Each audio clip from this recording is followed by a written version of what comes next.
Hello students. आज का हमारा टॉपिक है पॉलिनेशन। पॉलिनेशन रिप्रोडक्शन के लिए बहुत इम्पॉर्टेंट स्टेप है, इम्पॉर्टेंट इवेंट है। अगर आपके पास गैमेट्स जो हैं वो नॉन मोटाइल हैं, अगर गैमेट खुद से मूव नहीं कर सकते हैं तो उन्हें पॉलिनेशन की मदद से क्लोज आना पड़ेगा। तो आपके पास इम्पॉर्टेंट जो लाइन है वो ये है, as the both type of the gametes are non motile. अगर दोनों ही गैमेट नॉन मोटाइल है, जैसे ये आपके पास स्टिग्मा है, इसके नीचे आपके पास एग है और उसके एग जो सेल है वो खुद मूव नहीं कर सकता। इसी तरीके से अगर ये एंथर है और इसमें पोलन ग्रेन है, ये खुद जाके मूव नहीं कर रहा है, इसे विंड या कोई इंसेक्ट लेके जा रहा है, यहाँ पर आ रहा है, तभी वो फ्यूज़ करेगा, नीचे आके एग के संग फ्यूज़ करेगा। तो ऐसे स्टेप्स को हम बोलते हैं पॉलिनेशन। पॉलिनेशन का मतलब होता है जब कोई एंथर में से, ये हो गया आपके पास एंथर, ये हो गया आपके पास फिलामेंट, और इस एंथर में से निकलते हैं पोलन ग्रेन्स। ये जो पोलन ग्रेन्स होते हैं जिसमें एक्साइन होता है, इंटाइन होता है, ये पोलन ग्रेन्स जब स्टिग्मा पे गिरते हैं, ये आपके पास स्टिग्मा हो गई, ये अब पोलन ग्रेन हो गया, ये इस टाइप से होगा, एक्साइन होगी, बाहर वाली को हम एक्साइन कहते हैं, अंदर वाली को इंटाइन कहते हैं। ये जब स्टिग्मा के ऊपर गिरता है तब उस प्रोसेस को हम पॉलिनेशन कहते हैं। तो सिंपली आप बोल सकते हैं ये रहा आपके पास एंथर, और एंथर में से निकलेगा पोलन ग्रेन, और ये जो पोलन ग्रेन निकलेगा ये जाके गिरेगा एक स्टिग्मा के ऊपर, और वहाँ पर ये पोलन ट्यूब जर्मिनेट करेगा, और यही पोलन ट्यूब नीचे जाके फ्यूज़ करेगी। तो पॉलिनेशन की डेफिनेशन सिर्फ यहाँ से लेके यहाँ तक ही है कि पोलन ग्रेन गिरा स्टिग्मा पर, उसे हम पॉलिनेशन कहते हैं। अब ये पॉलिनेशन जो होता है इसमें बहुत सारे एनिमल्स यूज़ होते हैं, इंसेक्ट्स यूज़ होते हैं, डिफरेंट बायोटिक और एबायोटिक एजेंट्स यूज़ होते हैं। तो अभी आपके पास सिर्फ डेफिनेशन है पॉलिनेशन की। तो पॉलिनेशन की डेफिनेशन है ट्रांसफ़र ऑफ पोलन ग्रेन। बहुत इंपॉर्टेंट है कि एंथर में से निकलते हैं पोलन ग्रेन और जो गिरते हैं स्टिग्मा के ऊपर, और ये स्टिग्मा एक फ्लावर का पार्ट है और एक पिस्टल का पार्ट है, आप बोल सकते हैं। तो पोलन ग्रेन का गिरना स्टिग्मा पर कहलाता है पॉलिनेशन। तो यहाँ पे इस टॉपिक में इतना ही दिया हुआ है। काइंड्स ऑफ पॉलिनेशन, पॉलिनेशन हमारे पास 3 काइंड के होते हैं। एक होता है ऑटोगैमी, एक होता है गिटाइनोगैमी, और एक होता है जीनोगैमी। ऑटोगैमी का मतलब है ये फ्लावर हो गया और ये उसी का एंथर हो गया, और एंथर में से पोलन ग्रेन उसी फ्लावर पर गिरा, तो उसे हम ऑटोगैमी कहते हैं, जिसे आप जनरली सेल्फ पॉलिनेशन कहते हैं। ये फ्लावर हो गया आपके पास इस टाइप से, और इस फ्लावर में यहाँ पे एंथर है, और इस एंथर में से पोलन ग्रेन इसके ही स्टिग्मा पे गिरा है, सेल्फ पॉलिनेशन हुआ है। तो सेल्फ पॉलिनेशन को ही हम ऑटोगैमी भी बोलते हैं टर्म, और इसे सेल्फ पॉलिनेशन भी बोल सकते हैं। ऑटोगैमी में आपके पास यहाँ पे बताया हुआ है कि इसमें सिंक्रोनी होना बहुत ज़रूरी है। यहाँ पे एक वर्ड दिया हुआ है सिंक्रोनी। सिंक्रोनी का मतलब है जब ये स्टिग्मा पे गिरेगा और यहाँ से ये पोलन ग्रेन रिलीज़ होगा, ये दोनों साथ में होना चाहिए। अगर पोलन पहले गिर गया और स्टिग्मा रेडी नहीं है पोलन ग्रेन को लेने के लिए तो ये काम नहीं कर पाएगा, या स्टिग्मा रेडी हो गया और पोलन ग्रेन नहीं गिरा तो ये काम नहीं कर पाएगा। इसलिए मेल एंड फीमेल को दोनों को साथ में अपने गैमेट्स रिलीज़ करने पड़ेंगे, रिसेप्टिव होना पड़ेगा। उस प्रोसेस को हम बोलते हैं सिंक्रोनी। तो सेल्फ पॉलिनेशन में फ्लावर्स जो होते हैं वो शो करते हैं सिंक्रोनी। सिंक्रोनी का मतलब होता है एक साथ, यानी ये एक साथ रहेंगे। जब एक साथ रहेंगे और एक साथ अपना सारा चीज़ें रिलीज़ करेंगे तो इन्हें प्रॉब्लम नहीं होगी। नेक्स्ट आता है आपके पास ऑटोगैमी में भी 2 टाइप के फ्लावर्स होते हैं। ऑटोगैमी मतलब सेल्फ पॉलिनेशन, इसमें 2 टाइप के फ्लावर्स होते हैं। एक है हमारे पास क्यास्मोगैमस और एक है हमारे पास क्लिस्टोगैमस। क्यास्मोगैमस फ्लावर्स आपके पास जनरली ओपन फ्लावर होते हैं, जैसे मैंने बता दिया ये स्टिग्मा हो गया, ये उसमें एंथर हो गया, ये दोनों फ्लावर बहुत खिला हुआ है, आपको नज़र आ रहा है, इसके एंथर भी नज़र आ रहे हैं, स्टिग्मा भी नज़र आ रहे हैं। इस टाइप के फ्लावर को हम क्यास्मोगैमस कहते हैं, जो कि ओपन फ्लावर होते हैं। आप इसके लिए यहाँ पे लिख सकते हैं ओपन फ्लावर। क्लिस्टोगैमस वो फ्लावर होते हैं, वो इस टाइप के फ्लावर होंगे, इसके अंदर यहाँ पे स्टिग्मा प्रेजेंट होगा और यहाँ पे ही एंथर प्रेजेंट होंगे, लेकिन ये फ्लावर कभी खुलते नहीं हैं, ये क्लोज्ड फ्लावर होते हैं, तो उन्हें हम क्लिस्टोगैमस कहते हैं। याद करने का बहुत अच्छा तरीका है, इसमें सी आ रहा है और क्लोज्ड में भी सी आता है। तो क्लिस्टो वाले जो क्लोज्ड होते हैं, क्यास्मो ये ओपन जो ओपन फ्लावर्स होते हैं। दोनों में सेल्फ पॉलिनेशन हो रहा है, लेकिन जो फ्लावर ओपन है, अगर ये उसका स्टिग्मा है, ये इसका एंथर है, तो इसमें हो सकता है कोई दूसरा पोलन ग्रेन आ जाए। तो क्यास्मोगैमस में चांसेस है क्रॉस पॉलिनेशन का, क्योंकि ये फ्लावर्स ओपन है तो इसमें क्रॉस भी हो सकता है, सेल्फ भी हो सकता है। लेकिन क्लिस्टोगैमस जो बंद हैं, जो इस टाइप से हैं, इसके अंदर हैं, तो इसके अंदर कोई चांस नहीं है, नो चांस, कोई चांस नहीं है कि इसमें क्रॉस हो। इसमें सिर्फ सेल्फ ही होगा, सेल्फ पॉलिनेशन ही होगा, इसमें कोई क्रॉस पॉलिनेशन नहीं होगा। क्यास्मोगैमस के लिए आपको एजेंट्स की ज़रूरत पड़ सकती है। एजेंट्स, जो एजेंट्स होते हैं, जैसे कि आपके पास बी हो गया, विंड हो गया, वाटर हो गया, एनिमल हो गए, ये इन फ्लावर्स के लिए ज़रूरी हो सकते हैं। लेकिन क्लस्टर जो होते हैं, क्योंकि ये बंद हैं, नेचर में ये चीज़ है कि टोटली बंद रहेंगे, तो ये हमेशा बहुत पास पास में ही होते हैं और इन्हें किसी एजेंट्स की ज़रूरत नहीं होती है, क्योंकि ये क्लोज्ड हैं, तो इसमें किसी एजेंट की ज़रूरत नहीं होती है। नेक्स्ट आते हैं जो क्यास्मो होते हैं, अगर इसमें इसके एंथर और स्टिग्मा, जैसे ये है, ये एंथर हो गया, इसमें से पोलन ग्रेन इसके ऊपर नहीं गिरा, कहीं और गिर गया, तो इसमें ज़रूरी नहीं है सीड बने, तो इनमें सीड बनना कोई ज़रूरी नहीं है। लेकिन क्लिस्टो में इतने पास होते हैं कि उसी पर ही गिरेगा, जो पोलन ग्रेन है वो स्टिग्मा पर ही गिरेगा, तो इसलिए उसमें सीड बन जाते हैं। तो जर्नली ये दो टाइप के जो फ्लावर्स होते हैं, क्यास्मो और क्लिस्टोगैमस, ये आपको मिलेंगे वॉयला में और आपके पास ऑक्जालिस में और कॉमिलिना में। ये 3 एग्जाम्पल्स दिए हुए हैं जिनमें 2 टाइप के फ्लावर्स मिलते हैं, एक को कहते हैं क्यास्मोगैमस, एक को कहते हैं क्लिस्टोगैमस। सिंपली यहाँ पे ऐसे लिख लेते हैं। इसमें क्रॉस पॉलिनेशन हो सकता है और सेल्फ भी हो सकता है। इसमें सिर्फ सेल्फ पॉलिनेशन ही होगा। इसमें सीड सेट बनना कोई ज़रूरी नहीं है, सीड बन भी सकते हैं, सीड नहीं भी बन सकते हैं, लेकिन इसमें सीड हमेशा ही बनेंगे। इसमें किसी एजेंट्स की ज़रूरत नहीं होती, एजेंट्स की ज़रूरत होती है क्योंकि ये ओपन फ्लावर होते हैं। इसमें किसी एजेंट्स की ज़रूरत नहीं होती है क्योंकि ये क्लोज फ्लावर होते हैं। लास्ट एग्जांपल आ जाएगा, लास्ट वर्ड आ जाएगा, ये क्लोज्ड होते हैं, और इसमें लास्ट आ जाएगा ये ओपन होते हैं। तो ये 4 पॉइंट्स हो जाते हैं हमारे पास differentiate between chasmogamous and cleistogamous. Clear हो गया होगा आप लोगों को कि क्लिस्टोगैमस और क्यास्मोगैमस क्या होते हैं। तो ये ऑटोगैमी के एग्जाम्पल हैं, सेल्फ पॉलिनेशन के एग्जाम्पल हैं कि अगर फ्लावर ओपन है तो उसे क्यास्मोगैमस कहेंगे, अगर वो बंद है तो उसे हम क्लिस्टोगैमस कहेंगे। नेक्स्ट टॉपिक आता है हमारे पास गिटाइनोगैमी, ये दिया हुआ है आपके पास। इसमें यह है कि प्लांट एक है, जैसे यहाँ पे एक फ्लावर है, मान लीजिए ये मेल है, और नीचे एक और फ्लावर लगा हुआ है, ये मान लीजिए फीमेल फ्लावर है। तो इसका जो एंथर है, ये ऐसे एंथर है, उस वो नीचे जाके गिरता है स्टिग्मा पे। अब प्लांट एक है लेकिन फ्लावर 2 हैं, तो इस टाइप के पॉलिनेशन को हम गिटाइनोगैमी कहते हैं, जिसमें कि देखने में ये हमें क्रॉस लग रहा है क्योंकि 2 डिफरेंट फ्लावर्स हैं, लेकिन जेनेटिकली अगर हम देख रहे हैं तो ये ऑटोगैमस हो गया, सेल्फ पॉलिनेशन हो गया क्योंकि जीन्स इसके सेम हैं। तो इस टाइप के पॉलिनेशन को हम गिटाइनोगैमी कहते हैं। Last line, the transfer of pollen grain from the anther to the stigma of another flower of the same plant, very very important line.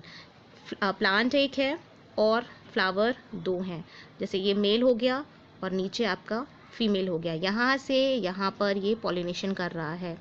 Although गिटाइनोगैमी is functionally cross, देखने में ये हमें cross pollination लग रहा है, लेकिन जेनेटिकली इट इज़ ऑटोगैमी। अगर jeans के हिसाब से देखें तो सेम प्लांट का पोलन ग्रेन है, सेम प्लांट का स्टिग्मा है, तो ये जेनेटिकली ऑटोगैमी है, लेकिन फंक्शनली ये क्रॉस पॉलिनेशन है। तो ये बहुत इंपॉर्टेंट है और ये फेवरेट होता है टीचरों का क्वेश्चन देने के लिए कि व्हाट इज़ गिटाइनोगैमी, क्योंकि self pollination and cross pollination आप बचपन से पढ़ते आए हैं, तो उसमें आपको प्रॉब्लम नहीं आएगी। अगला आता है क्रॉस पॉलिनेशन के लिए जो टर्म होता है उसे हम जीनोगैमी कहते हैं। इसमें ये एक प्लांट हो गया और एक ये प्लांट हो गया, इसका ये स्टिग्मा हो गया और इसके पास ये एंथर हो गया, और इसका पोलन इसके स्टिग्मा पे गिरा, तो प्लांट भी अलग है, फ्लावर भी अलग है, तो इस टाइप के पॉलिनेशन को हम जीनोगैमी कहते हैं, जिसमें 2 डिफरेंट प्लांट, 2 डिफरेंट फ्लावर्स पर पॉलिनेशन होता है। ये क्लियर हो गया होगा। यहाँ पे ये दिए हुए हैं, ये ओपन फ्लावर हैं, इन्हें क्यास्मोगैमस कह रहे हैं। ये नीचे क्लोज्ड हैं। तो ये कुछ 3 प्लांट्स मैंने बताया आपको, वॉयला, कॉमन पेंसी और आपके पास एक और था एग्जाम्पल, अभी दिमाग से निकल गया। तो ये 3 होते हैं जिनमें आपके पास 2 टाइप के फ्लावर्स होते हैं, क्यास्मोगैमस और क्लिस्टोगैमस। क्यास्मो वो होते हैं जो ओपन होते हैं और क्लिस्टो वो होते हैं जो क्लोज्ड, CL, और क्लोज के लिए भी CL। तो यहाँ पे ये ओपन है फ्लावर, तो इसमें कोई इंसेक्ट भी आ सकता है, बाहर से कोई पोलन ग्रेन भी आ जाएगा। ये क्लोज्ड है तो इसमें कभी भी बाहर से नहीं आएगा। इसमें क्रॉस हो जाता है, साथ में सेल्फ भी हो जाता है, लेकिन इसमें सिर्फ सेल्फ ही होगा। इसमें सीड बनेंगे, श्योर है, अश्योर है ये बात, बिल्कुल 100% है कि इसमें सीड बनेंगे। इसमें 100% नहीं है, सीड बन भी सकते हैं, सीड्स नहीं भी बन सकते हैं। तो यहाँ पे इन्होंने दिखाया हुआ है। तो इतना क्लियर हो गया होगा। सेल्फ पॉलिनेशन के लिए ऑटोगैमी, नेक्स्ट आता है क्रॉस पॉलिनेशन के लिए जीनोगैमी, और तीसरा है गिटाइनोगैमी, जिसमें एक ही प्लांट होता है लेकिन फ्लावर 2 डिफरेंट होते हैं। नेक्स्ट आते हैं एजेंट्स ऑफ पॉलिनेशन। हमारे पास एजेंट्स 2 होते हैं, एक होता है बायोटिक और एक होता है एबायोटिक। बायोटिक का मतलब होता है लिविंग और एबायोटिक का मतलब होता है नॉन लिविंग। तो एबायोटिक में आ जाते हैं विंड एंड वाटर जो पॉलिनेशन करवाएं, और बायोटिक में जैसे इंसेक्ट आ गया, बर्ड्स आ गई, बैट आ गया, जितने भी लिविंग ऑर्गेनिज्म जो पॉलिनेशन कराते हैं वो बायोटिक में आ जाते हैं। तो जनरली हमारे पास जो सबसे ज़्यादा पॉलिनेशन होता है वो आपके पास बायोटिक होता है। जैसे यहाँ दिया हुआ है majority of the plant uses biotic, क्योंकि इंसेक्ट ही आपने देखा होगा, बीज देखा होगा, बम्बल बीज देखा होगा, बटरफ्लाइज देखा होगा। तो ये जो होते हैं वो जनरली आपके पास बायोटिक से ही इनमें पॉलिनेशन होता है। कुछ होते हैं जो एबायोटिक को यूज़ करते हैं, जैसे लिखा है small proportion of plant use abiotic, जैसे कि आपके पास विंड हो गई, वाटर हो गया, तो उसमें एबायोटिक होगा। तो ये क्लियर हो गया होगा। एजेंट्स का मतलब पॉलिनेशन कौन कौन करवाता है। तो ये जो टॉपिक है इसमें बुक में सिर्फ विंड पॉलिनेशन दिया हुआ है, लेकिन विंड पॉलिनेशन के लिए एक वर्ड यूज़ होता है एनिमोफिली, ANEMOPHILY, एनिमोफिली। एनिमोफिली नाम से एनिमल लग रहा होगा लेकिन बच्चे कंफ्यूज हो जाते हैं। एनिमोफिली विंड पॉलिनेशन को हम कहते हैं। इसी तरीके से जो वाटर पॉलिनेशन होता है उसे बोलते हैं हाइड्रोफिली। उसके बाद बहुत सारे टाइप के पॉलिनेशन होते हैं, जैसे बैट से जो होता है उसे बोलते हैं चीरोप्टेरोफिली, बर्ड से होता है उसे ऑर्निथोफिली, एंड से होता है उसे मायर मीकोफिली। तो ये मैं आपको सब बता दूंगी लिख के एक नेक्स्ट PDF में। अभी मैं आपको बस ये बता रही हूँ कि जो विंड पॉलिनेशन होता है इनके कुछ कैरेक्टरिस्टिक्स भी होते हैं। तो आपको कॉपी में सबसे हेडिंग डालनी है विंड पॉलिनेशन और ऑब्लिक करके लिखना है एनिमोफिली, फिर इनके कैरेक्टरिस्टिक्स लिखने हैं। अगर कोई चीज़ विंड के द्वारा एक जगह से जगह दूसरी जगह जा रही होगी तो वो हल्की होनी चाहिए, लाइट होनी चाहिए। तो इसका जो पहला पॉइंट आता है, पोलन ग्रेन्स आर लाइट। जो पोलन ग्रेन्स होते हैं वो बहुत हल्के होते हैं, जो विंड के साथ एक जगह से दूसरी जगह जा सकें। साथ में नॉन स्टिकी होने चाहिए। नॉन स्टिकी का मतलब चिपचिपे नहीं होने चाहिए। अगर वो हवा से जा रहे हैं और कहीं और चिपक जाएंगे तो पॉलिनेशन नहीं हो पाएगा। तो पहला पॉइंट है कि पोलन ग्रेन्स लाइट होने चाहिए, नॉन स्टिकी होने चाहिए, जिससे कि वो विंड करंट से एक जगह से दूसरी जगह जा सकें। नेक्स्ट आता है वेल एक्सपोज्ड स्टेमन। इनका जो स्टेमन होना चाहिए वो बहुत एक्सपोज्ड होना चाहिए। एक्सपोज्ड का मतलब है बाहर की तरफ निकला होना चाहिए। जैसे अगर आपका फ्लावर में इस टाइप से है और ये फूल इस टाइप से पूरा क्लोज है, तो हवा चलेगी तो ये यहीं गिर जाएगा। तो इनके स्टेमन को इस टाइप से बाहर, एंथ्रोक को इस टाइप से बाहर निकलना होना चाहिए कि हवा चले और ये इसमें से पोलन ग्रेन जो निकले हैं वो बाहर की तरफ फ्लो हो। तो इस टाइप के एंथर को हम बोलते हैं वेल एक्सपोज्ड। ये है वेल एक्सपोज्ड, ये वेल एक्सपोज्ड नहीं है। तो सेकेंड पॉइंट आता है वेल एक्सपोज्ड होना चाहिए। फर्स्ट हमने यहाँ पढ़ा लाइट होने चाहिए, नॉन स्टिकी होने चाहिए, ये हमारा पहला पॉइंट था। सेकेंड है स्टेमेंस जो होने चाहिए बाहर की तरफ ज़्यादा निकले होने चाहिए, वेल एक्सपोज्ड होने चाहिए। और जो फीमेल है स्टिग्मा, जिसको पकड़ना है, वो बहुत ज़्यादा फेदरी होना चाहिए कि हवा में अगर एक भी पोलन ग्रेन आ रहा है तो इसके किसी भी हेयर में, फेदर में फंस जाए और पॉलिनेशन करवा दे। तो थर्ड पॉइंट आता है आपके पास स्टिग्मा जो होना चाहिए बहुत ज़्यादा फेदरी होना चाहिए, जो ईजिली पोलन ग्रेन्स को ट्रैप कर सके। विंड पॉलिनेशन के जो फ्लावर्स होते हैं वो उसमें एक ही ओव्यूल होता है, यानी कि ओवरी में जब आप सेक्शन काटेंगे तो उसके अंदर एक ही ओव्यूल इस टाइप का मिलेगा। और इसमें बहुत सारे छोटे छोटे फ्लावर्स होते हैं जो इन्फ्लोरेसेंस की फॉर्म में प्रेजेंट होते हैं। विंड पॉलिनेशन का एग्जाम्पल है मक्का, कॉम। यहाँ पे पता ही होगा, भुंटा आप लोगों ने खाया ही होगा, कुछ लोग भुट्टा बोलते हैं, कुछ लोग भुंटा बोलते हैं। तो जो मक्का होता है उसके आपने बाल देखे होंगे, जैसे ये मक्के का है, इसमें इस टाइप से मक्के लगे हुए हैं, इसमें बहुत सारे हेयर्स होते हैं। तो जो ये हेयर्स होते हैं इन्हें हम बोलते हैं टेसल। ये बहुत इंपॉर्टेंट है। ये टेसल कुछ नहीं होते हैं, ये स्टिग्मा और स्टाइल ही होते हैं। तो नीट का फेवरेट क्वेश्चन यही है, नीट या जितने भी आप एंट्रेंस एग्जाम देंगे उसमें ये क्वेश्चंस पूछते हैं कि जो मक्के के भुंटे होते हैं उसके जो हेयर होते हैं, वहाँ हेयर वर्ड यूज़ नहीं किया होता है, वहाँ पे टेसल वर्ड यूज़ किया होता है। ये टेसल क्या होते हैं, तो आप बताएंगे कि वो स्टिग्मा और स्टाइल होते हैं। और अगर सिर्फ एक ही ऑप्शन दिया हुआ है तो आप स्टाइल वर्ड भी यूज़ कर सकते हैं, लेकिन आपकी बुक में यहाँ दिया हुआ है ये लास्ट में स्टिग्मा एंड स्टाइल, जो विंड पॉलिनेशन में विंड पॉलिनेशन के टाइम पे लोग हेल्प करते हैं। तो विंड पॉलिनेशन का एग्जांपल हो गया मक्का। जैसे यहाँ पे ये डायग्राम दिया हुआ है कि किस तरीके से स्टिग्मा जो होना चाहिए फेदरी होना चाहिए, जिसमें कि पोलन ग्रेन आए और इसको ट्रैप कर ले। तो ये एक एग्जांपल हो गया विंड पॉलिनेशन का।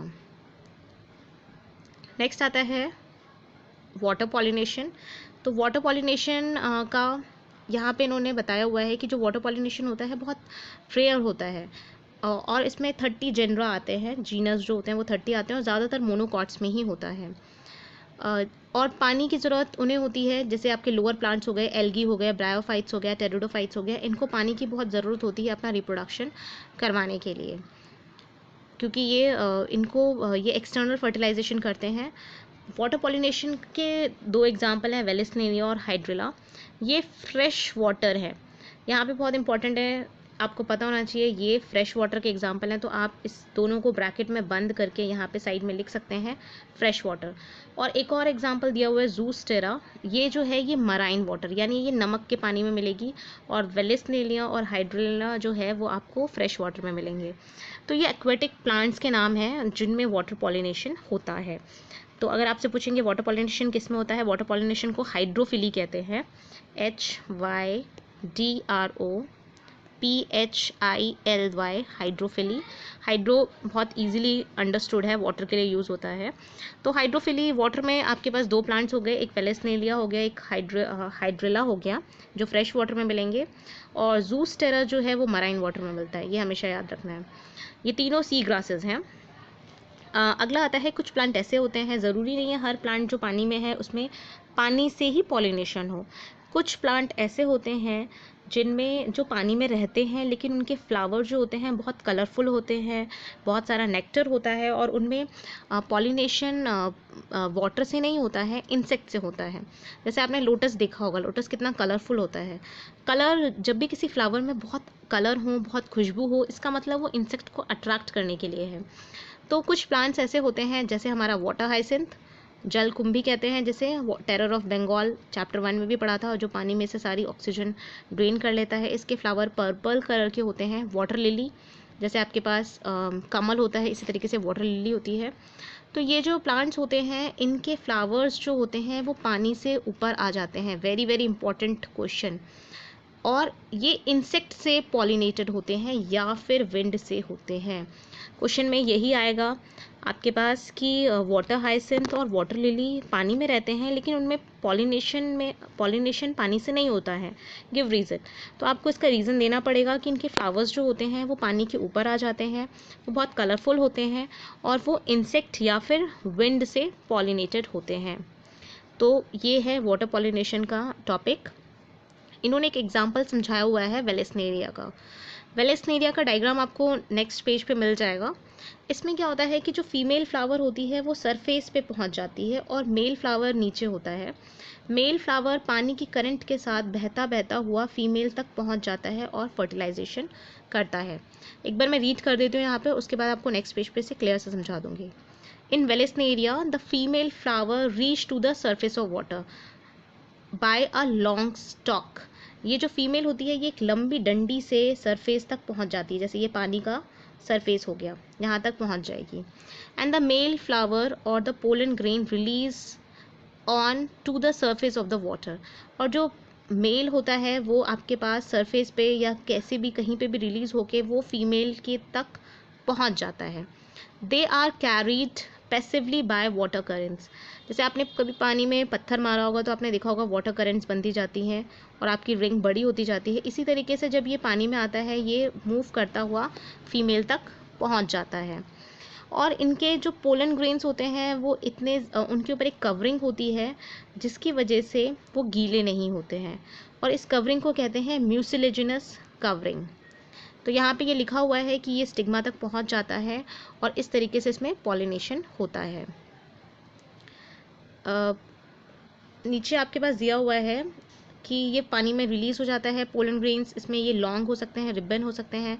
जैसे हमने विंड के कैरेक्टरिस्टिक्स निकाले थे कि हल्के होने चाहिए, फैदरी स्टिग्मा होना चाहिए, स्टेमन जो होने चाहिए बहुत एक्सपोज्ड होने चाहिए। इसी तरीके से वाटर पॉलिनेशन के कैरेक्टरिस्टिक्स हैं कि इनके पोलन ग्रेन लॉन्ग होने चाहिए, रिबन लाइक होने चाहिए, जिससे कि वो पानी के करंट के साथ मूव कर सकें।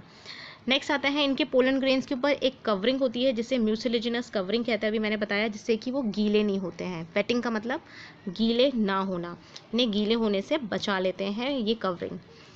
तो और ये फ्लावर्स ज़्यादा कलरफुल नहीं होते हैं क्योंकि इन्हें किसी इंसेक्ट को अट्रैक्ट नहीं करना होता। इनमें ज़्यादा नेक्टर नहीं होता क्योंकि इन्हें किसी इंसेक्ट को अट्रैक्ट नहीं करना। तो जो भी फ्लावर बहुत ज़्यादा कलरफुल होते हैं, बहुत ज़्यादा नेक्टर होता है, वो इंसेक्ट को अट्रैक्ट करने के लिए होता है। जिन भी फ्लावर में वाटर से पॉलिनेशन हो रहा है या विंड से पॉलिनेशन हो रहा है, उन फ्लावर को ज़्यादा कलरफुल या ज़्यादा नेक्टर वाला नहीं होना कोई कंपलसरी नहीं है। आपको मैं पहले डायग्राम से समझा देती हूँ। ये वेलेस्नेरिया का डायग्राम है। इसमें ये फीमेल फ्लावर है, ये सरफेस पे पहुँच गया है, और ये मेल फ्लावर है, इसने अपना जो पोलन ग्रेन है वो रिलीज़ किया है, ये है मेल फ्लावर। और ये बहता बहता हुआ ये फीमेल तक पहुँच जाएगा और ये फीमेल में जाके फर्टिलाइज करवा देगा। तो इस टाइप से ये वाटर करंट बनता है। यहाँ आपको नज़र आ रहे होंगे डॉट डॉट लाइंस, ये वाटर करंट बन रहा है और इसमें ये मेल फ्लावर जो है इस तरीके से यहाँ फीमेल के अंदर एंटर कर जाएगा। यहाँ पे इन्होंने ज़्यादा अच्छे से नहीं दिखाया है कि किस तरीके से पहुँचता है, लेकिन ये वाला डायग्राम में इन्होंने अच्छे से दिखाया है कि जो मेल फ्लावर होता है ये फीमेल के से चारों तरफ घूमते घूमते इसके सेंटर में पहुँच के इसे फर्टिलाइज कर देगा। तो वेलेस्नेरिया का डायग्राम क्लियर हो गया होगा। तो आज हमने दो टॉपिक पढ़े। एक हमने पढ़ा एयर से पॉलिनेशन किस तरीके से होता है और एक वाटर से किस तरीके से होता है। नेक्स्ट आते हैं बहुत सारे एनिमल्स, जो बहुत सारे फ्लावर्स ऐसे होते हैं जिनमें एनिमल से पॉलिनेशन होता है।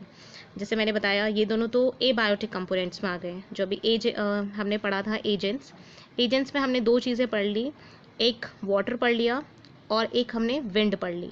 तो ये दोनों एबायोटिक है क्योंकि ये लिविंग नहीं है। अब हम पढ़ेंगे बायोटिक यानी कि लिविंग।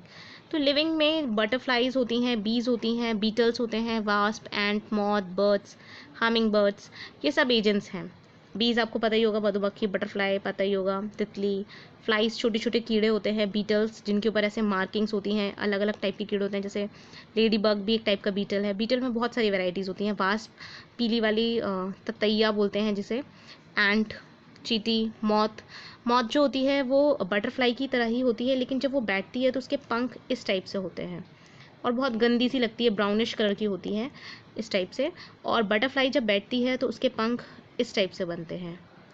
तो ये होती है बटरफ्लाई और ये होती है मॉथ। अगर आपको नहीं पता है क्लियर तो आप इसे गूगल पे देख सकते हैं। बर्ड्स हो गई जैसे कि sunbird, hummingbird, smallest bird hummingbird होती है, बैट्स, चमगादड़। तो ये सब पॉलिनेटिंग एजेंट है। और जो पॉलिनेशन करते हैं, जैसे इंसेक्ट से जो पॉलिनेशन होता है उसे हम एंटोमोफिली कहते हैं, एंटोमोफिली, ENTO। जो बर्ड से होता है उसे हम ऑर्निथोफिली कहते हैं, और नीथोफिली। जो बैट से होता है उसे हम चीरोप्टेरोफिली कहते हैं, चीरोप्टेरोफिली। अगर आपको प्रॉब्लम हो तो आप गूगल पे एक बार देख लीजिएगा, बैट पॉलिनेशन को चीरोप्टेरोफिली कहते हैं। नेक्स्ट आता है यहाँ पे एंट्स का दिया हुआ है, इसे बोलते हैं मायरीमिकोफिली।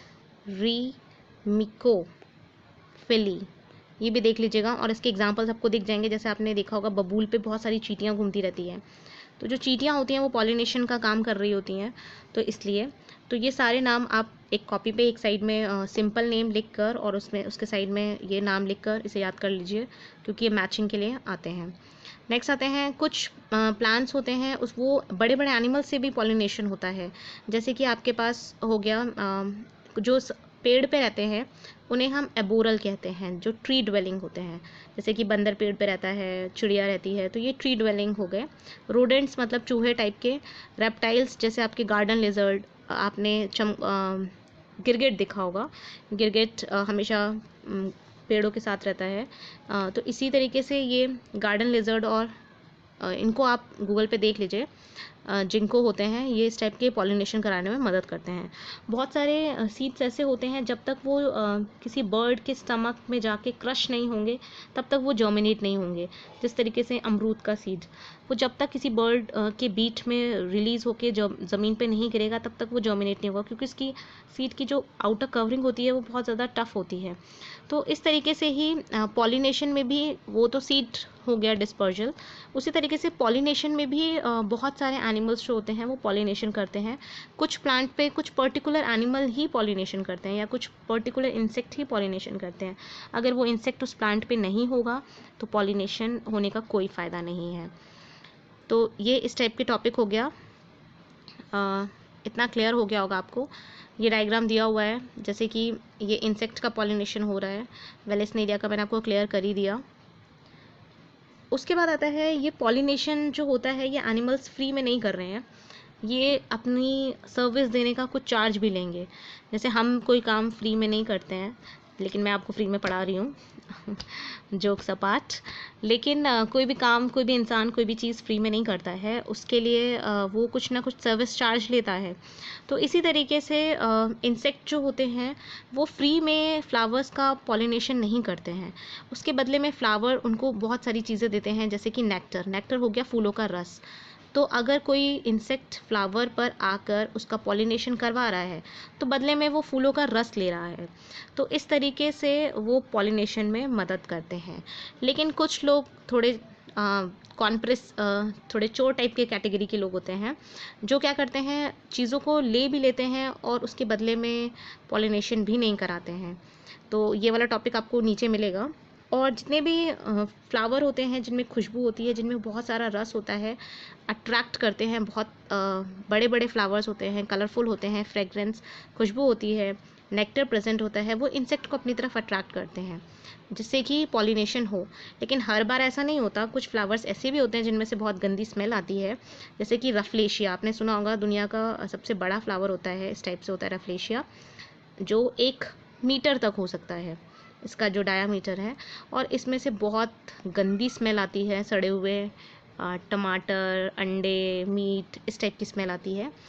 तो जो रफलेशिया होता है वो, उसमें से बहुत गंदी स्मेल आती है, जिससे कि इसमें जो फ्लाइज होती हैं, मक्खियाँ होती हैं, बहुत ज़्यादा अट्रैक्ट होती है।